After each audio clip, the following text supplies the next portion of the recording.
बिस्मिल्लाहिर्रहमानिर्रहीम। अस्सलाम वालेकुम माय यूट्यूब फैमिली। कैसे हैं? उम्मीद है कि आप सब खैरियत से होंगे।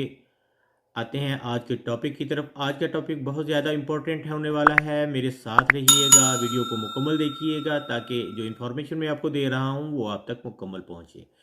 तो आज की इन्फॉर्मेशन इसलिए इम्पोर्टेंट है कि क्योंकि हम जिस बिज़नेस से रिलेटेड हैं, हमारा बिज़नेस भेड़ पालना, बकरी पालना या बड़ा जानवर यानी फार्मिंग के मुतलिक है, कैटल फार्मिंग के मुतलिक है।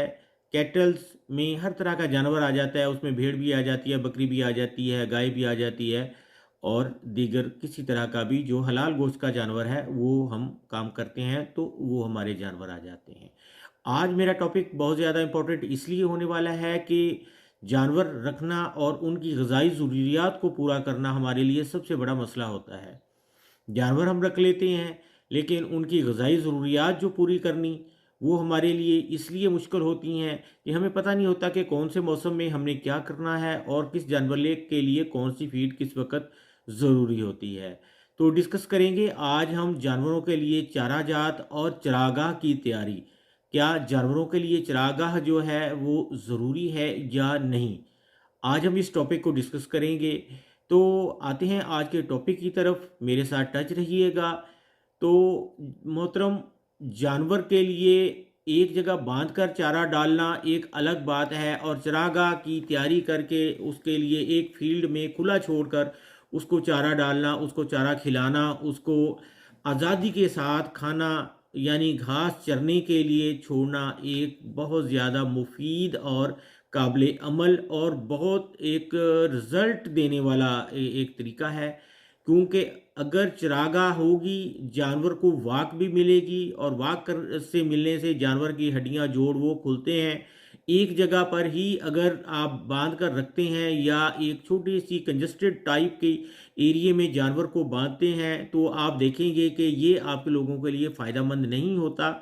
सिंपल सी इसकी मैं मिसाल दूंगा कि अगर आप पोल्ट्री फार्म को ले लें जिसमें हम वो रोज़मर्रा की हमारी ग़िज़ाई ज़रूरियात पूरी करने के लिए पोल्ट्री शेड बने हुए हैं।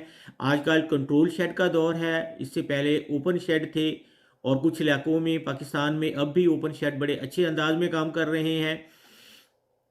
तो ओपन शेड में जो मुर्गी तैयार होती थी वो और तरीके से तैयार होती थी और जो कंट्रोल शेड में तैयार होती है वो और ओपन शेड में थोड़ा सा टाइम ज़्यादा लगता था और कंट्रोल शेड में टाइम बहुत कम लगता है और एक छोटा सा चूज़ा आपको 28-30 दिनों के अंदर 2.5 किलो 3 किलो की मुर्गी में कन्वर्ट कर दिया जाता है। तो वो बात आ जाती है कि उसको दी जाने वाली जगह की तरफ। तो कंट्रोल शेड में एक चूज़े को घूमने फिरने के लिए बिल्कुल ना होने के बराबर जगह मिलती है और वहीं वो बैठकर खाता रहता है और वहीं बैठकर वो अपना पानी पीता है, यानी उसको चलने फिरने के लिए बिल्कुल आज़ादी नहीं होती। तो इसी वजह से उसको आप छोड़ दें और आप देखेंगे कि एक बच्चे को भी कहेंगे तो वो 1 मिनट में उसको पकड़ लेगा। तो दूसरी मिसाल दूंगा, as compare broiler compare to देसी मुर्गी। देसी मुर्गी अगर आपने अपने घर में पाली हुई है तो आप देख सकेंगे कि देसी मुर्गी को पकड़ना आसान नहीं होगा। अगर वो खुले में आपने छोड़ी हुई है, वो घूमती फिरती है, तरह तरह का कीड़ा मकोड़ा खाती है, दाना खाती है, तो उसकी ग्रोथ रेट आप 6 महीने में जाकर भी मुर्गी को तैयार नहीं कर सकते। 6 महीने में भी उसका गोश्त बहुत थोड़ा निकलता है। तो कंपेयर करें ब्रैलर को, तो ब्रैलर में जाके गोश्त उसका 28-30 दिनों में ही 2.5-3 किलो का वो चूज़ा तैयार हो जाता है। तो यही चीज़ है, एक चीज़ को हमने खुले में छोड़ना है। मिसाल मैंने दोनों मुर्गियों की दे दी। तो देसी मुर्गी का टेस्ट आप देख लें और उसको मल्टी तरह की उसने खुराक खाई तो उसका आप रिज़ल्ट देख लें। तो इसी तरह ही हम बड़े जानवर की तरफ आते हैं। बड़े जानवर को अब अगर अ, एक तरह का ही चारा देते रहेंगे। मुझसे ये सवाल भी किया गया कि खुश्क घास डालें, कोई कहता है खुश्क घास डालें बकरियों को, कोई कहता है ग्रीन चारा डालें। तो अब हम कहाँ जाएँ, क्या करें और किसकी बात मानें? तो मोअज़्ज़ज़ क़ारीन, मैं आपको ये बताऊँगा, मेरी राय है मानना या ना मानना, उस पर अमल करना या ना करना ये आप लोगों की अपनी मर्ज़ी, आज़ाद मर्ज़ी है। मैं आप लोगों को बिल्कुल ही ये ज़ोर नहीं दूँगा कि आप हर सूरत में मेरी ही बात मानें। मैं वो बातें आप लोगों को बताऊँगा जो मुफ़ीद होंगी, कारआमद होंगी। अगर आप अपना लेंगे, तजर्बा करके देख लीजिएगा, उम्मीद है कि आप इससे फ़ायदा उठाएँगे। तो आते हैं फिर दोबारा उसी टॉपिक की तरफ। चारागाह की ज़रूरत क्यों पेश आती है।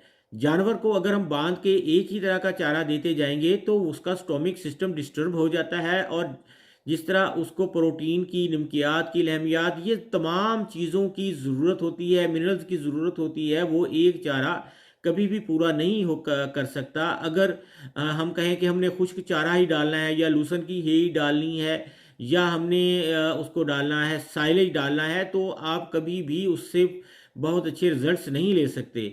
साइलेज की पीएच लेवल हाई होता है, पीएच लेवल हाई होने से भी स्टोमिक डिस्टर्ब होता है बकरी को अगर डालते हैं। गाय वगैरह के लिए ये एक मुफीद चारा है, बड़ा जानवर है और उसके लिए ये रिजल्ट भी देता है और दूध की पैदावार में भी इजाफा करता है। तो खड़ा करके किसी जानवर को भी आप एक तरह का चारा कभी ना दें, उसको कभी कोई चारा दे दें, कभी कोई चारा दे दें, कभी ग्रीन दे दें, कभी आप खुश्क चारा डाल दें, कभी जो अगर बकरी है जंतर डाल दें, गवारा डाल दें, आप उसको हरदाल डाल दें, किकर डालें, लूसन डालें, बरसीन डालें, यानी मल्टी तरह के चारे, मुख्तलिफ तरह के चारे आपने उनको देनी है तो आप बहुत अच्छा रिजल्ट लेंगे।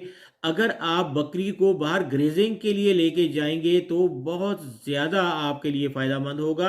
एक तो आपके उससे एक्सपेंस कंट्रोल हो जाएंगे, जो चारा आपने खड़े करके उसको देना है, बकरी को खड़ा करके आप कभी भी नहीं उसका पेट फुल कर सकते।